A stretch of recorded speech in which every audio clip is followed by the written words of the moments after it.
Act రావాలి అడగండి మీరు. యాక్ట్ రావలేదులే, యాక్ట్ రావలేదు, తీసుకున్నాడు ఆయనకి యాక్ట్ పంపించేదాన్ని.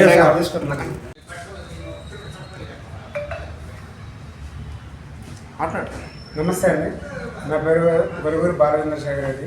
ఈ భార్య బాల సంఘ జాతీయ వ్యవస్థాపక అధ్యక్షుడు నేనేనండి.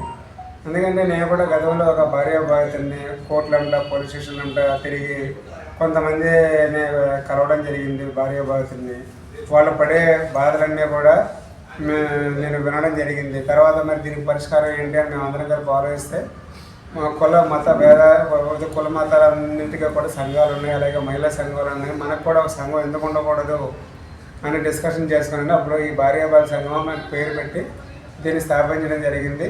అలాగే ఇది మరి రిజిస్ట్రేషన్ ఫర్మ్ ఇది ఆల్ ఇండియా వైజ్ చేస్తున్నామండి. అయితే ఇక్కడ ఏ భార్యాభార్యకి ఎటువంటి అన్యాయం జరిగినా సరే వాళ్ళ వెనకాల మేము ఉంటామండి. ఈరోజు ఒక అంటే మేము అందరిని ఉద్దేశాన్ని అనట్లేదండి. కొంతమంది భార్యలు ఏంటంటే అలా ఇష్టాసారంగా ఉంటాం, మా ఇష్టం, అవసరం తిడతాం, అవసరం కొడతాం అన్న టైప్లో కూడా ఉన్నారు. ఇలాంటి పరిస్థితుల్లో కూడా భర్తలకు చట్టాలు ఎందుకు ఇస్తలేదని మేము అడుగుతున్నాము. దాని గురించనే మా పోరాటం అండి. ఎందుకంటే ఇప్పుడు 498 MC DVC పెట్టిన తర్వాత ఒక భర్త కంప్లీట్గా ఎటువంటి వ్యాపారం చేసుకోలేకపోతున్నాడో, తర్వాత ఎటువంటి ఉద్యోగం చేసుకోలేకపోతున్నాడో, ఒకవేళ ఎక్కడైనా ఉద్యోగాలు చేసుకున్నా వ్యాపారం చేసుకున్నా డైరెక్ట్గా అక్కడికి వెళ్ళి పచ్చి బూతులు తిడుతున్నారండి. అలాంటి అప్పుడు కస్టమర్లు ఎలాగ వస్తారండి? అందుకనే మేము ఏమంటున్నామంటే అయ్యా రెండు రాష్ట్రాలు కూడా చెప్తున్నామండి, అయ్యో పని చేయండి, మీరు MCలు DVCలు 498 ఎలాగే ఇచ్చారు కదా, ఇది అన్నిటికన్నా దారుణమైన ఉద్యోగం కనుక ఇప్పుడు ఎలాగ లేడీస్కి ఆ పథకాలు ఈ పథకాలు ఇచ్చారు కదా, అలాగే మాకు కూడా నెలకి 1 లక్ష రూపాయల ఆదాయం ఇవ్వమని చెప్పి మేము అడుగుతున్నామండి. ఎందుకంటే మరి మాకు జీవనాధారం వెళ్ళాలి కదా, వీటి వల్ల మాకు జీవనాధారం వెళ్తలేదండి.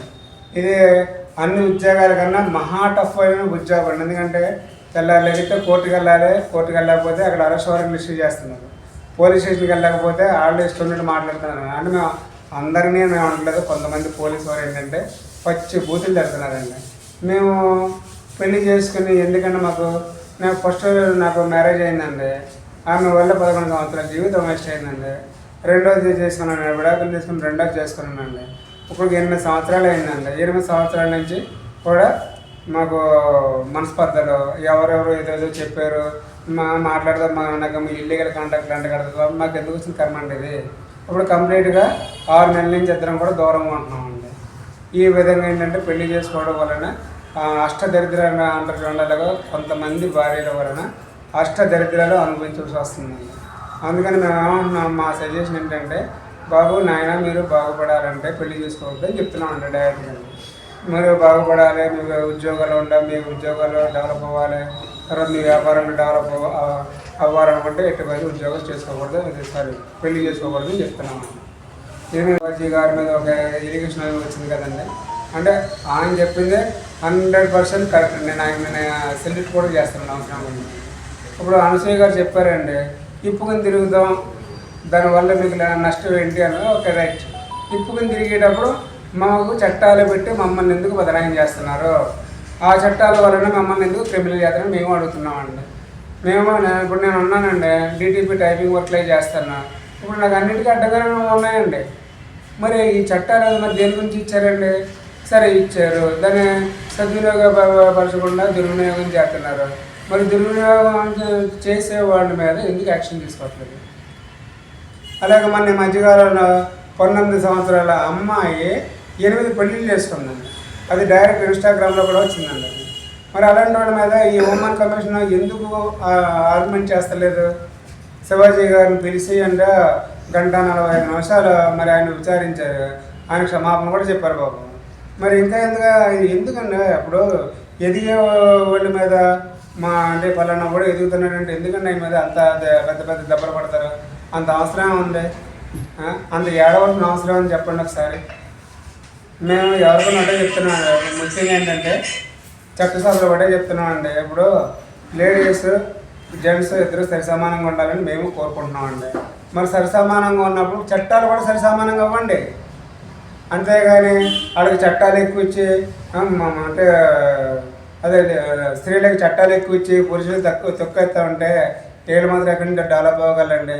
ఒకవేళ వెళ్ళి నా భార్య ఇలా ఉంది అని కేసు పెడితే ఒరే ఎదవా ఈ విధంగా మాట్లాడుతున్నారండి. ఆ మాటలు మేము ఎందుకు అనిపించుకోవాలండి? పెళ్లి చేసుకున్న పాపను మేము ఎందుకు అనిపించుకోవాలండి? మేము అడిగే ఇయ్యానండి. ఇప్పుడు కోర్టులోనే అంటే 498 పెడుతున్నారు, ఎంసీలు పెడుతున్నారు, డీవీసీలు పెడుతున్నారు. ఎంతమంది ఆ 498లో అటెండ్ అవుతున్నారో ఆ భార్యలు ఫస్ట్ నుంచి లాస్ట్ దాకా కూడా కొంతమంది అయితే అటెండ్ అవుతలేదు. అంటే అక్కడ చట్టాన్ని కూడా దుర్వినియోగం చేస్తున్నారు. ఆ విషయం మరి ఎందుకు గుర్తించలేదు జడ్జీలు? అంటే ఆడవాళ్ళు మాత్రమే ఓట్లు వేస్తున్నారా? మగవాళ్ళు ఓట్లు వేస్తలేదా? మగవాళ్ళు ఓట్లు మీద మీరు గెలుస్తలేదా? మేము అడిగేది ఇదేనండి. మేమేమైనా అక్రమాలు అన్యాయాలు మేము చేయాలని మేము ఎప్పుడూ కోరుకోండి.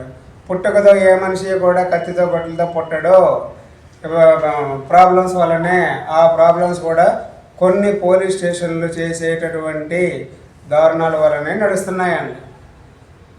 ఇవన్నీ కూడా రూపుమాపాలని మేము విజ్ఞప్తి చేసుకుంటున్నాం మా భార్యాభర్తల సంఘం తరఫున. ఈ భార్యాభర్తలు ఎవరన్నా నన్ను కన్సల్ట్ చేయాలంటే నా నెంబర్ వచ్చి 7093434730 ఈ నెంబర్ని సంప్రదించండి. ధన్యవాదాలు.